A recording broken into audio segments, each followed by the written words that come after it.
এখানে ওই যে গানের চিত্রগুলো হইতো আর কি না?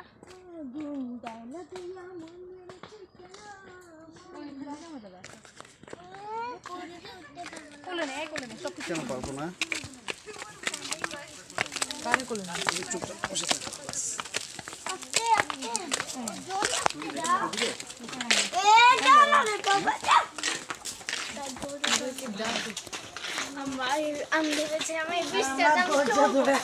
আধা ঘন্টা ধরে এই ভ্যানালাগুলোর সমস্যা। ভ্যানালাগুলো ফাজিল। এইটা কেন দিচ্ছ তুমি? এগুলো তোলো। এগুলোই তো তুলতেছি। কি এটা কি? কি? আকর্ষণীয় পাচ্ছ? কিচ্ছু পাচ্ছি না। কি এখানে কি? এখানে দিয়ে রেখেছে এগুলো। এগুলা ঢোকা যাবে না। এটা ভাঙা দেখে ঢুকতে হ্যাঁ, ঢুকতে হবে। সেটাই তো। আরে ম্যাডাম। না তুমি আমার ম্যাডাম বললে আমি তোমায় ধরবো না।